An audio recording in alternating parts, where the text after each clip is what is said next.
सुप्रभात। संत मत का आधार है संत सदगुरु।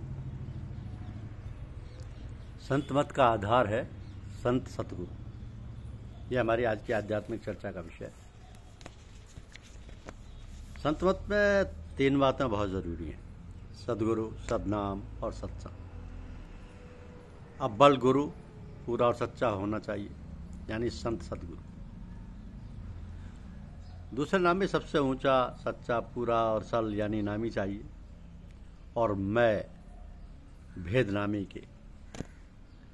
तो गुणात्मक नामों से काम नहीं चलेगा।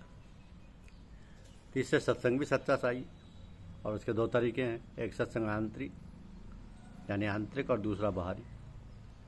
अब आंतरिक सत्संग वो है जो कि अभ्यासी अपनी सूरत यानी कि जीव, आत्मा या रूह के अंतर में चढ़ावे, रूह को अंतर में चढ़ावे और सत्पुरुष के चरणों में लगावे या उस पर ध्यान केंद्रित करे। तो संत मत के जो आधारभूत सिद्धांत हैं वो सब सतगुरु पर निर्भर हैं। जैसे पहला सिद्धांत है कि सब कुछ उसी से है, सब जड़ चेतन उसी से है, वही एक सबका आधार है, वह सच्चिदानंद है, जिसका स्वरूप प्रेम व दया है, वह गुणों से ऊपर है, निर्गुण है। सूफियों ने इसे जात व अन्य संतों ने इसे दयाल पुरुष या सत्पुरुष कहा है। यही परमात्मा है। तो जो शक्ति ब्रह्मांड की बहुर्मुख रचना करती है वो काल या प्रकृति है। ये सतरज तम की त्रिगुणात्मक शक्ति है, और इसमें सतरज और तम समावस्था में है। मगर बिना ईश्वर के इसका कोई अस्तित्व नहीं है, क्योंकि इसकी शक्ति का आधार वही दयाल पुरुष है। फिर भी वो उससे अलग है, क्योंकि वह त्रिगुणात्मक है, वह निर्गुण है, वो गुणों से ऊपर है। इस तरह अद्वैत की चोटी से उतरकर दो का एहसास होता है। इसलिए संत मत के मुताबिक अद्वैत सत्य है, मगर द्वैत भी अपनी जगह ठीक है। संत मत का दूसरा सिद्धांत यह है कि पिंडे सो ब्रह्मांड, यानी जो पिंड में है वही ब्रह्मांड में। तो ब्रह्मांड का आधार दयाल पुरुष और बहिर्मुख रचना काल की है। इसी तरह पिंड में मुख्य आत्मा है, मगर बहुर्मुख पसारा मन का है। आत्मा दयाल पुरुष का अंश और मन त्रिगुणात्मक शक्ति काल का अंश है। यहाँ मन से मतलब पूरे अंतःकरण यानी मन, चित्त, बुद्धि, अहंकार, इन चारों से है। मगर शास्त्रों में अंतःकरण की कार्रवाई को समझाने के लिए इसे चार भागों में बांटा गया, और ये चारों त्रिगुणों के हद में है और काल के अंश है। इस तरह जीवात्मा में दयाल पुरुष का अंश आत्मा है और प्रकृति का अंश मन है। तो आमतौर से जीवात्मा अपने केंद्र अंशी की ओर खींचने में समर्थ नहीं है। वजह यह है कि मन, जो कि प्रकृति का अंश है, वह बहुर्मुख पसारे में फंसने से शुद्ध अवस्था में नहीं रहा, यानी सत रज तम की समावस्था में नहीं है। इसलिए दयाल अंश का मूल तत्व, जो कि प्रेम या आकर्षण है, बिल्कुल दब गया है, और आत्मा अपने केंद्र की ओर नहीं खींच पाती। मन का संतुलन अवस्था का पहला नतीजा अहम या खुद ही है, जो कि सबसे सख्त पर्दा और मजबूत बंधन है। इस पर्दे में जीव अपने आप को ढककर बिल्कुल अंधा हो जाता है और बहिर्मुख कोशिशों में सुख तलाश करता है। काम, क्रोध, लोभ, मोह के पर्दे पर चढ़ते चले जाते हैं। तो इस तरह आत्मा पर्दे दर पर्दे कैद होती जाती है। इस हालत में जीवात्मा मन के असंतुलन और प्रेम के दब जाने की वजह से अपने अंशी से बिल्कुल भिन्न नजर आती है। इसलिए परमात्मा, प्रकृति और जीव का त्रैत यानी तीन तत्व का अनुभव होता है। संत मत के अद्वैत का इससे कोई विरोध नहीं है, क्योंकि सब पसारा उस एक से ही है। अब संत मत का तीसरा सिद्धांत कर्मफल का है। इसके मुताबिक जीव अपनी चाह और कामना के अधीन होकर जो कर्म करता है उसका फल उसे जरूर मिलता है।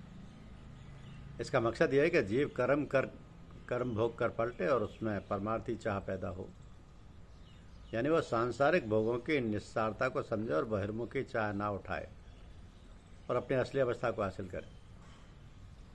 मगर जीव लक्ष्य की ओर मुड़ने लगता है तो दयाल पुरुष की दया और क्षमा का सहारा भी उस हद तक उसे जरूर मिलता है कि वह बर्दाश्त की ताकत को संभाल रखता है।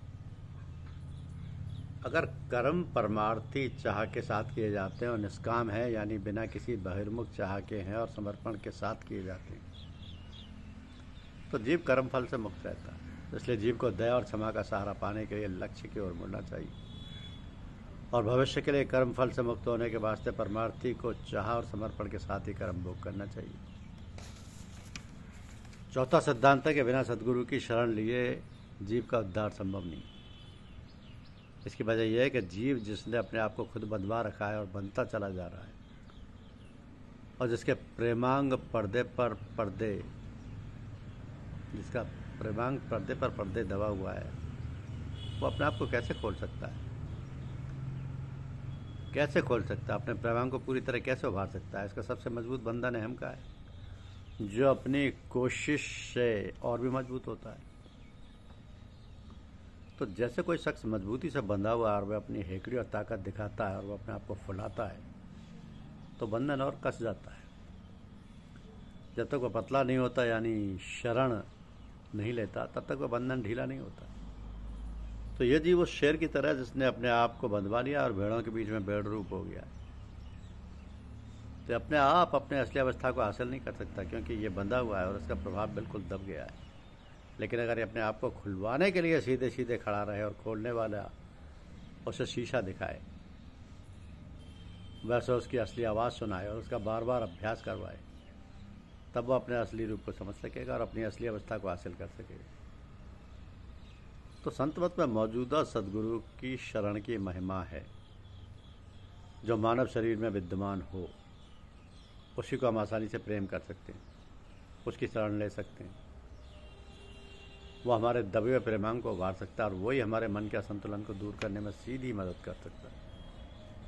तो हमारे उलझनों का समाधान कर सकता है। इसलिए मौजूदा सद्गुरु की जरूरत होती है। अगर सद्गुरु ना मिल सके तो साध गुरु से मदद ली जा सकती है। संत मत का पांचवा सिद्धांत यह है कि सत्संग और आंतरिक अभ्यास से जीव का उद्धार संभव है और सरल है। संत मत के साधन मन के दोषों के मुताबिक हैं और उसकी बीमारी का अहम इलाज है। जीव की खास तौर से 3 कमियां हैं। पहली यह कि उसका प्रेमांग दब गया है और निज स्वरूप छुप गया है। दूसरी है कि उसका मन संतुलन अवस्था में नहीं है और तीसरी है कि वह अहम के बंधन में बंधा है। तो पहली बीमारी का इलाज संत मत में गुरु कृपा से जज्ब के तरीके द्वारा कश्फी या वहवी तौर पर किया जाता है। इस तरीके में सद्गुरु अपने प्रेम द्वारा शिष्य में प्रेम जागृत करते हैं और अपनी खींचने की ताकत से शिष्य की सूरत को निज स्वरूप तक खींचते हैं। इससे शिष्य का निज स्वरूप खुल जाता है और उसमें प्रेम जागृत हो जाता है और पूरी तरह उभर उठता है। जब शिष्य अपने अंतःकरण को शुद्ध करके उसमें प्रेम उभारता और भरता है, तो यह तस्फिया कल्ब कहलाता है। दूसरी बीमारी यानी मन के असंतुलन का इलाज शिष्य को गुरुमत रहकर खुद ही करना होता है। वो अपने मन की हालत पर निगाह रखता है और मन के गलत उभारों को दबाता रहता है और परमार्थी चाहे मुख्य रखकर मन को संतुलन में रखने की कोशिश करता रहता है। वो तज़किया नफ्स कहलाता है। जब इस तरह शिष्य अपने चरित्र को सुडौल बनाते हुए अपनी सूरत को ऊपर चढ़ाने का अभ्यास करता है, तो वह कस्व है और इसे सलूक का तरीका कहते हैं। तीसरी बीमारी यानी अहम को दूर करने के लिए सच्ची दीनता से शरण में रहने की जरूरत है। तो शिष्य को गुरुमत रहकर शरण ग्रहण करनी होती है। जब गुरु कृपा से प्रेम जागृत होने लगता है, तो गुरुमता, दीनता और शरण दृढ़ होने लगते हैं। जब प्रेम उभर उठता है और मन संतुलन में आने लगता है, तो अहम अपने आप विलीन होने लगता है और साधक एक दिन निज स्वरूप में स्थित हासिल कर लेता है। तो संत को हर मनुष्य से, बल्कि प्राणी मात्र से अति प्रेम होता है। जैसे प्रभु को सबसे प्रेम है, ठीक उसी तरह संत को भी सबसे प्रेम होता है। यह इस तरह जैसे बाप को बेटे से प्रेम होता है। लेकिन यह बहुत छोटी मिसाल है। प्रभु का प्रेम अहेतुक ही होता है, उसमें किसी किस्म की कोई गरज शामिल नहीं होती। इसी तरह से संत को भी प्राणी मात्र से निस्वार्थ मोहब्बत होती है। जैसे प्रभु को प्राणी मात्र की भलाई मंजूर है, ऐसे ही संत को भी प्राणी मात्र की भलाई और से प्रेम मंजूर है। तो संत की कृपा बनी रहे तो वह ध्रुवपद तक पहुंचा सकते हैं। धन्यवाद। वीडियो को लाइक और सब्सक्राइब अवश्य करें।